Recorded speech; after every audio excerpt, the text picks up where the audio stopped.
Welcome to yet another episode of Arohan, the Ananta podcast.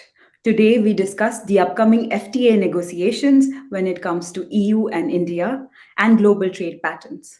To discuss this, we have with us Dr. Rupa Chanda. She is the former professor of economics at IIM Banglore and a leading expert in services trade, regional integration, and globalization. Welcome, Dr. Chanda. Thank you very much for having me here. To begin with, Dr. Chanda, the ongoing trade FTA negotiations have been making headlines. What is your perspective about it, and what is in for India?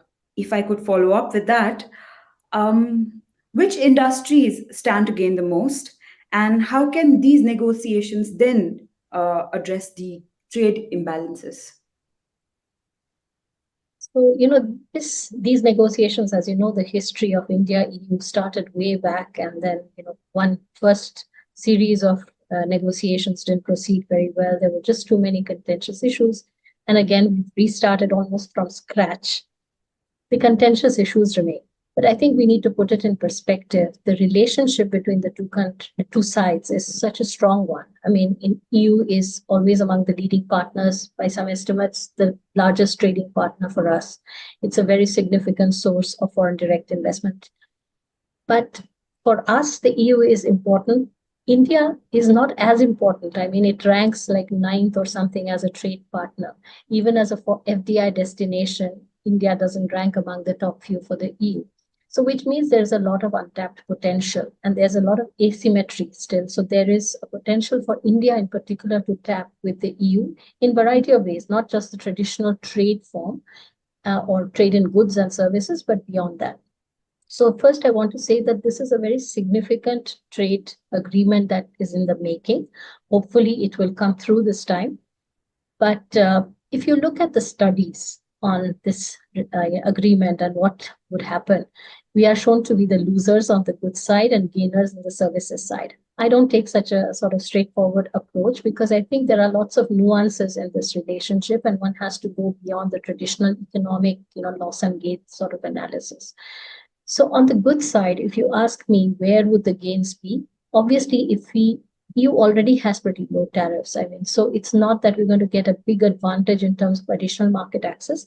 But yes, in sectors, for instance, like textiles and apparel, where we have competitor countries who gain in terms of LDC preferences or GSP preferences and so on, and which India doesn't get, these could be sectors. Also, in some other industries like pharmaceuticals, auto components, even broadly the textile sector, not just apparel, then I think there are a few others, agriculture, agro-processing, food processing. These are some industries which could potentially benefit. A lot depends on how much of a reduction we have scope for in terms of tariffs. The bigger issue really is non-tariff measures with the EU. Not so much tariff protection, and how much we can negotiate away things like standards and technical barriers to trade, because the EU has very stringent technical requirements, sanitary, phytosanitary standards, etc. So that's going to be the real challenge in terms of additional access. The real trade-off could be if we can leverage the agreement to gain market access in services. This is tough because, again, most of our interests hinge on mobility, used to hinge, I would say, on mobility in the past, but actually today, a lot more of mode one, which is the outsourcing or data flows related services trade would be important. Here again, there will be obstacles in terms of data protection but I think we are in a better position than we were before because now we have the legislation in place. We can have a framework to actually look at equivalence, getting data adequacy, getting ourselves recognized as a data secure country. So I think the basis is much stronger now than it was before to overcome some of these challenges. Where another interesting game changer is in these agreements, even though investment protection is outside, but investment per se under this comprehensive agreement to me is the real, a crucial part actually, both ways. The EU is looking for new markets. It would be looking to export its capital, its technology. And that's where India, if you look at our domestic priorities and objectives in the area of climate, defense, energy transition, a lot of the things will resonate with what our priorities are. So I think the real thing would be if we can attract more investments from the EU in sectors of interest and where they also have very strong competitive industries. That is really, I think, the real benefit that we can gain, and it would be mutually beneficial because they will get markets, they will be able to invest more, they will be able to de-risk as well and reduce their dependence, because if they can help us develop the manufacturing capacity or the supply chains or the inputs and so on into some of their industries, then that's again going to be feeding into our Make in India and our local manufacturing capacity development objective, along with their de-risking and diversification objectives. So from multiple perspectives, I think there is a lot of scope for gain. The real thing is how well we are able to negotiate. The other issue, of course, visas, mobility, etc. I can come to that later, but those are going to be harder ones to crack. But all said, this is not a standard trade agreement. This is how we need to look at it. We really need to broad base this agreement within a larger set of issues, whether it's defense, maritime, technology cooperation, and so on. A much more strategic sort of mindset has to be there with these negotiations. So it can't be a simple give and take of concessions and tariffs and non-tariff barriers. If we look at it holistically, then the potential gains can be huge. That's very insightful, Doctor. I would now like to move forward this discussion on the TTC part of the relationship. The India EU trade in tech has been a game changer when it comes to strategic cooperation. Uh, how can then TTC help bridge the technological gap and foster a greater innovation when it comes to India and EU? So if you look at the TTC, I think this is a very interesting platform, interesting initiative. It's the second of the EU in terms of this kind of platform for dialogue with the country. And under it, if you look at the areas that have been identified, of course, the data governance part of it, innovation and all that is there. Then you have trade, investment, and supply chains there. Actually, all of them are quite interconnected things. And to that extent, I think the TTC provides a great platform for us to cooperate in areas, again, where India is trying to push very hard. For instance, if you look at the digital transformation piece, which is a very important part of the TTC's, one of the working groups, then attracting capital into the digital infrastructure, digital skilling could be one way of looking at it. The other could be the startups and the innovators and tying them up and having much more innovation along the lines of, it could be energy related solutions, digital financial inclusion related solutions. It could help us in terms of our exports of our DPI. So I think, again, we need to look very strategically at what is possible. One very good thing that can come out of it, which could sort of help our trade negotiations too, is the data governance piece. Because if we are going to discuss things and the digital partnership agreement piece as well, because if we're going to discuss interoperability of standards, telecom, IT, and even though we have very different approaches when it comes to data governance, but there are several similarities. So I think we can use this platform to actually develop much more of a, what should I say, harmonized approach to what digital governance could be. We can also identify areas where digital applications for sustainable development are of common interest. So we already have digital financial inclusion, but agriculture, applications in the agricultural sector, applications when it comes to health technologies and so on. So I think, again, we have to take a very holistic sort of view and then feed this piece into the trade, investment, supply chain part of the TTC as well. So I don't see the three working groups as working very separately, because there is a larger sort of resonance across all the working groups. So I think the TTC, it's an innovative concept. And I wish there were more such dialogue platforms, because outside of the standard negotiations, it provides you a means to come up with common interests, shared priorities, and kind of collaborate without having the legally binding sort of requirements. Because as soon as you come to a trade agreement, because of the legal enforceability, often things get sort of stymied. But when you have these other platforms for dialogue, they help you kind of bridge those gaps and can bring those into the proper discussions. So this is how I see the initiative really. I would like to put it up as a mosaic when we talk about TTC. Uh, we now look forward to moving this discussion on mobility. What are the prospects when it comes to India EU when we talk about a mutual recognition agreement on professional qualifications to boost mobility and service trade between the two regions? And how should we address that? Okay, so on services trade, I would actually suggest that we need to stop shifting, I stop thinking of our competitiveness only in the context of mobility. It is going to be difficult because in services especially, because we are negotiating on things on which individual member countries have mandates, the EU may not have a mandate, right? So it's much more complex. And unless there's a directive at the EU level, they cannot negotiate the issue. So yes, there are directives on recognition, but even amongst the EU member countries, it has been quite difficult to bring mutual recognition, right? So to expect it with a developing country, and that to a country which itself has a lot of divergence of standards in some of the professions within the country. So, so I see it first as homework we need to do in terms of harmonization and raising standards to a certain acceptable level at our end. I'm not saying for all professions, but in some, definitely. In health, there is a need for sure. And mobility of health workers is something that is a crying need for the EU. So where I see the possibility is really with bilaterally with individual countries, like for geriatric care or things. So it would be very limited in scope.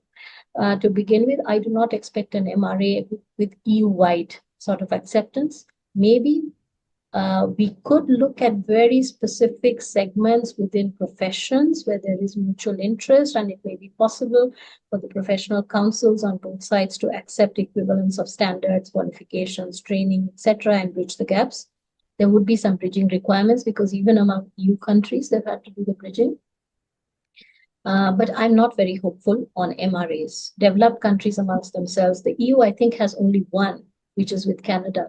So you can imagine, I mean, Australia and New Zealand have. I mean, these are just few north sort of MRAs. So with India, but as on service provision, the way to do it would be to actually use, one is mode one, of course, to the extent that you can outsource and do it offshore. But the second would be to use investments. Because in many of the sectors, Indian companies are also becoming much more competitive. They do have the wherewithal to set up overseas commercial presence. And to that extent, then mobility or EU companies coming and setting up. But that requires us to open up those sectors. And many of the professional sectors do not allow FTI. So once you have the establishment-based trade between the countries, then mobility of people becomes much easier. So a bit of groundwork on our side and their side, but difficult.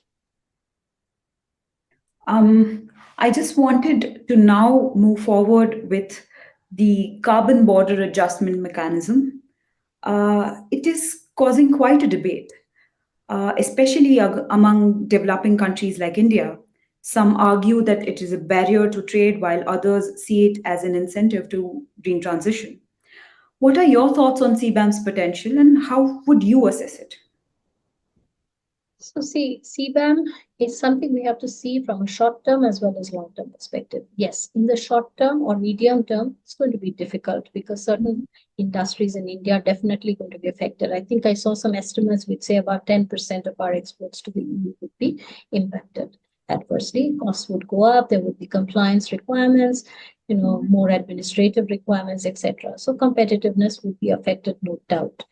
Now, can we move towards a carbon trading system, a common carbon tax, consolidating all the different, it's not going to be possible in the short term. So I think we have to think, at least in the negotiations, if there's some way of having flexibility not outright derogation from the clause that they will not accept. But again, if you look at EU's other agreements, like with Mercosur, they have actually done that. They have a flexibility provision there, and Mercosur can actually challenge in case they feel CBAM type measures are affecting their trade benefits from the agreement.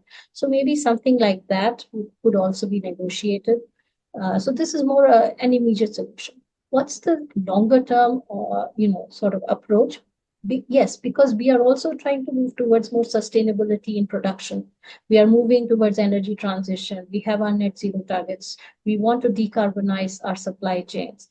So this will take time. So I think we need to see the EU as a partner in this, so to incentivize and help us in the medium and long term.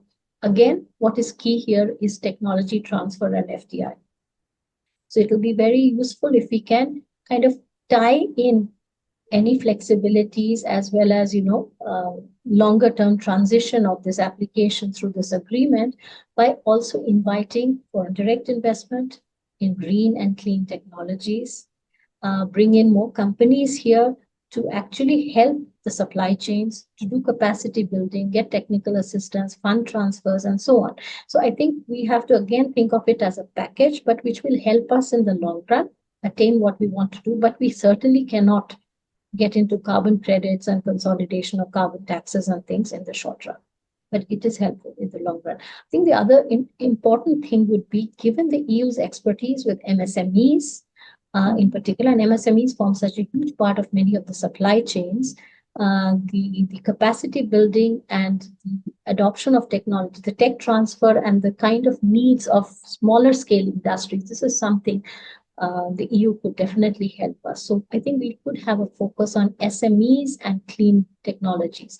Even the digitalization initiatives that we're having could be looked at in that context, because a lot of things have, a lot of the current production methods and so on could be digitalized, could be made much more clean in that through the use of digitalization. So I think there is scope there as well. So we need to look across the different aspects of this partnership and discussions to see where all we have scope to help us with that, net zero transition, bringing in renewables. So again, FDI in the renewables industry, right? Capacity building in those sectors.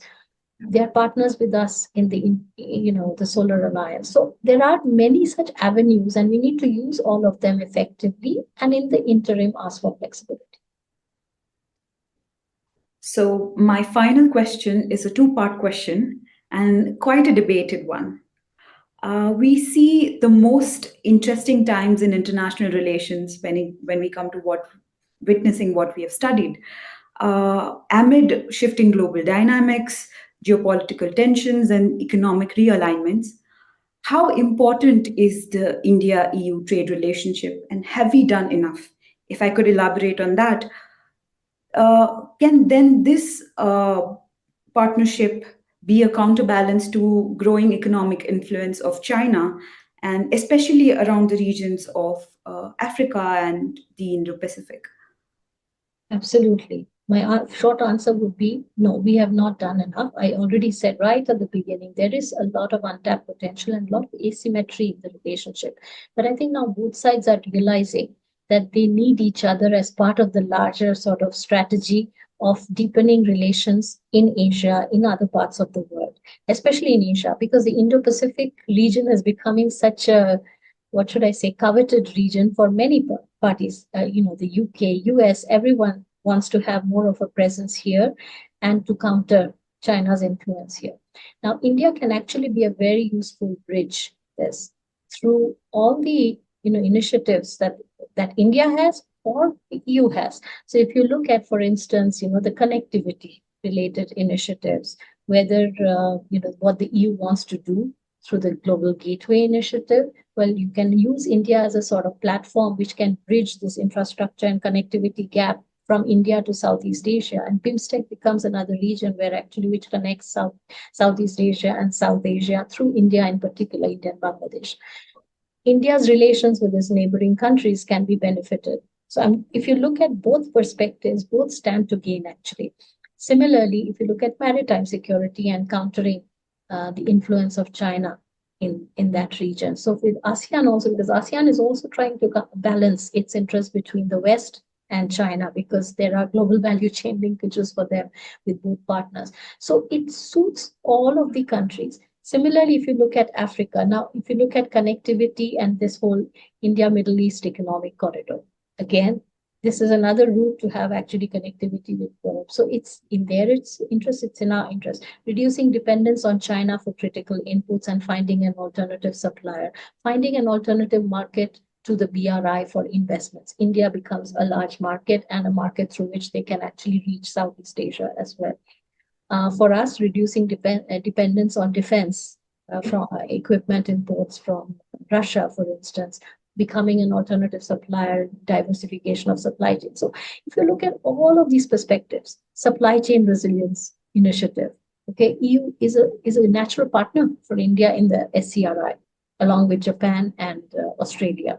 So I think that's why I said at the beginning, if we start broadening the perspective on this relationship and see the larger geostrategic benefits that can emerge, not just for today's needs, economic needs, but for stability in the region, this region, Southeast Asian region, and also looking at sustainability related considerations through technology transfer, investments, digital transformation, and what it can do for sustainable development. There are many, many aspects, because all of these will help create that sort of goodwill, stability, uh, democratic values, open, inclusive societies, all the things that in a sense also resonate with us, also resonate, are of course core principles in the Western societies and the EU. I think all of these will be benefited through these kinds of partnerships. So yes, there is a very large, political value beyond the economic one. And we should look at this engagement in a broad based and strategic way, much more than we have in the past. Thank you, Dr. Chanda, for your valuable insights. We really look forward to having you more at Arohan. And for our viewers, thank you for your valuable time. See you soon for such engaging podcasts and another episode. Thank you very much. Thanks. Enjoyed it.